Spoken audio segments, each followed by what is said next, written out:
Бүгін Шымкентте өткен сот отырысында Руслан Берденовтың оққа ұшқан сәтінен видео көрсетілді. Және жәбірленуші тараптың адвокаты әкім орынбасарының қанға боялған суреттерінде жариялады. Ал сот отырысында сөз алған куәгерлер оқтың от шашу сияқты ұзақ атылғанын айтады. Және әріптестері айыпталушының не өзім өлемін, не оны өлтіремін деп хабарласқан еді деп отыр. Әріптесім Назерке Күбасова соттағы жағдайды баяндады. Бұл сәуірдің 21 күні Шымкент қаласы әкімдігінің алдында білдей бір қала әкімінің орынбасары Руслан Берденовтың оққа ұшқан сәті. Эксклюзивті кадрлар тек бүгін 3-ші сот отырысында көрсетілді. Кешқұрым жұмыстан шығып келе жатқан шенеунікке Ернар Жиенбайдың қуып жүріп оқ атқан кезі дәл осы 38 секундтық жазбада сақталған.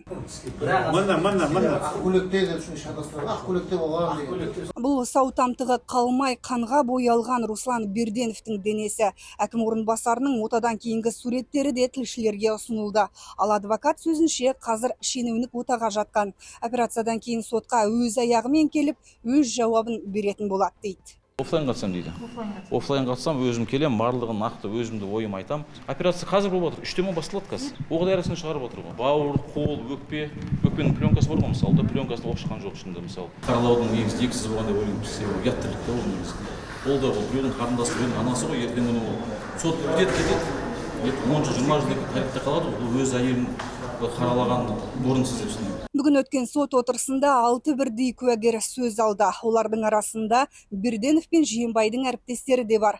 Айтуларынша әкім орынбасарының бар талабы таза жұмыс істеу болған. Ол үшін әр мекемеге тексеріс жіберуді де жоспарлапты. Және куәлік еткен азамат Берденов Жиенбайдан жұмыстан кетуін талап етті дейді. Презентацияны бастаған кезде мен тарапынан Ернарға сұрақ қойдым.